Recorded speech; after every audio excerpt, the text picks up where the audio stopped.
Oops.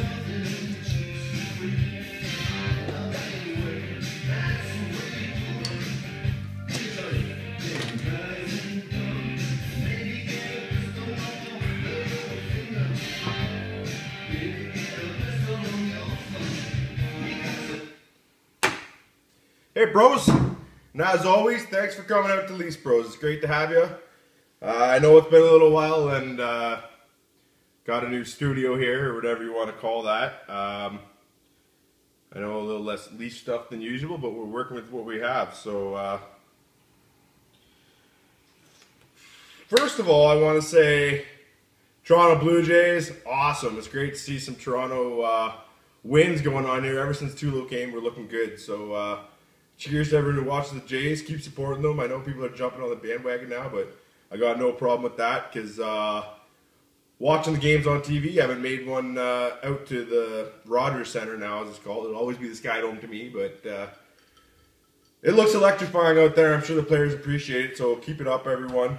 It's great to see it. We're going to maybe get some playoff ball in Toronto, which hasn't happened for a very long time. Having a couple gins today here. They say gins for rich white women, and I'm neither of the two. They also say it's a panty remover, and I'm not wearing any panties right now, so take that for what it's worth. You can draw your conclusion there. So let's get into it here. First of all, I want to talk about Toronto media a little bit. And it seems like over the years, almost as far as I can remember, maybe not 98, 2000 area, I could be wrong, but the Toronto media, I'd almost say after Pat Quinn left, let's say, has been a steaming pile of turd. You get guys like Howard Berger, who even knows what happened to that guy. He spent his days just chirping the Leafs all the time and haven't heard anything from him, thank God. James Mirtle, not even a Leafs fan, just wants to talk crap about them. Now, Steve Simmons, here's a guy who generally talks crap about the Leafs, but I think he's starting to come around, maybe realize that maybe people want to hear from somebody who's a little bit pro-Leafs in their media. I don't know. Or maybe he's realized that with Lou Lamoriello and Shanahan, he's not going to get his jabs in, and he's not going to look as cool as he thinks he is. But let's hope the media starts to back off a little bit, because that's one of the things that Babcock says. He wants to say Toronto's a safe place for people to play. Well, the media is a big part of playing in Toronto, and I know players always try and say, oh, they don't pay attention to the paper or TSN or whatever, but you know it gets out. You know they've got friends. You know they hear things here and there. Just like Phil Kessel said, he was sick and tired of the way the Toronto media is treating Dion Phaneuf. Well, how would Phil know that if he's not watching, reading, you know? I think all the players know what's going on, and it's time for a change. And I think with Lou here, people aren't going to test him as much. All right.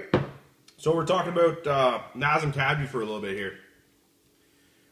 It's looking like this is the year that Nazi's going to have to shine. He got a one-year deal.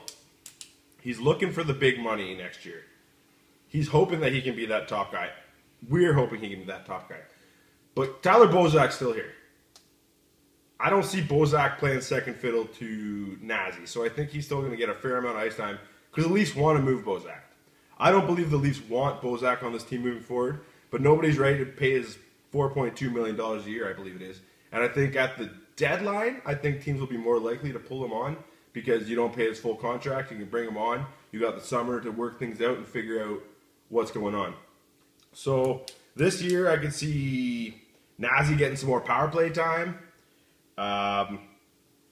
We'll see when Bozak gets moved. Once Bozak's moved, and I believe Bozak gets moved this year, I figure it's probably around trade deadline. Nazi's going to have his time to shine as number one center. Wilson never gave him that opportunity. Carlisle didn't either. I know everyone wants to be tough on Nazi. I don't know what it is about him when people want to make him prove himself. Which is true. You need to prove yourself in the NHL, but I think people have been a little harder on him for whatever reason. I don't know. Maybe it's his attitude. He came in with the cocky swagger, blah, blah, blah, all that. And I think people want to see him perform before he's got that. So maybe this is the year for Nazi. With Nazi, the thing is, who's he got to play with now? We got Lupul, who's oft injured. JVR, who's still around.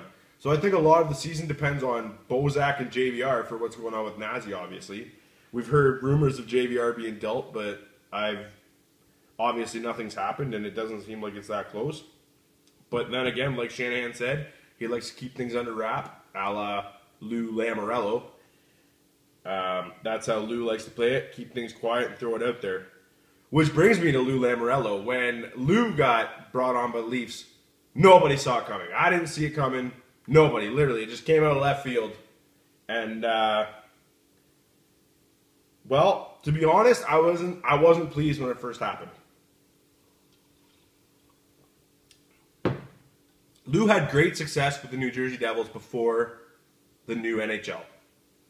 After the lockout, there was a new NHL, which made the game different. Without the obstruction and things, players were faster. You played defense differently. There used to be a lot of trap, and there still is some trap. It's a little different, but with the new NHL, things have been different. And I know Lou ran into financial problems in New Jersey, and he couldn't do all the things he wanted to. But you look at a lot of the deals Lou made. The Kovalchuk deal, he got first rounder taken away, and I know once Kobe went to the KHL, that all got fixed up, which might be good for us because he's willing to take a few risks. But after the new NHL, Lou did nothing. Like, there is nothing to say that he is a potential winner in the new NHL. And I know Lou is just one voice, and he answers to Shanahan, which is key because Shanahan, he's got the vision. He wants to work with the young guys. He wants to develop, and that's key for the Leafs right now. Sorry, I can see this thing shaking there a bit, but we're all a little shaky today, I think. It's Monday, and the Jays aren't playing, so you got to have a few drinks today. But you also got to have a few drinks when the Jays are playing, so whatever that means. So yeah, Lou. I didn't like it, to be honest. When I first saw it, I was pretty mad. I liked where we were going with Dubas. I believe what Dubas is doing. Dubas looks at advanced stats, and he knows the guys. He really pays a lot of attention to the game, which is why at the draft, we were willing to move down. We talked to Columbus, I think. We were willing to move down because Dubas and the Leafs said they were over-prepared for the draft, which meant they knew pretty much every guy inside and out, who they want. I know they interviewed a lot of guys, and they're ready to take anybody. Luckily, we got Mitch Marner, and I'm a big Mitch Marner supporter now.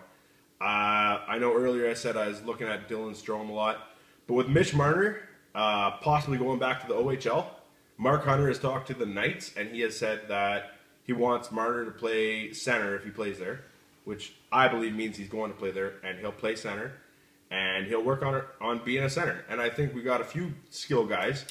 William Nylander is able to play center. And center's been a point of contention for the Leafs for a lot of years now. So if we can get some guys who have high skill level and are able to play center, we're going to get our number 1 seed eventually.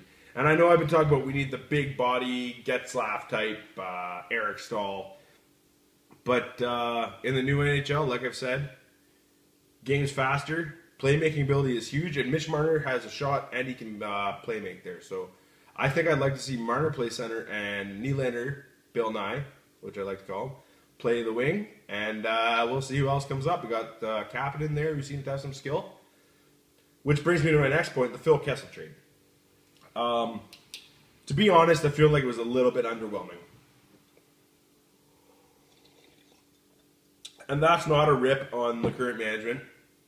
I know Shanahan and Dubas, Hunter, this is their first crack at it. They don't have the experience of making the trades, and which is why I think Lou was brought in, because Lou doesn't take crap, and Lou he'll play hardball and he'll get something decent for the guys he trades.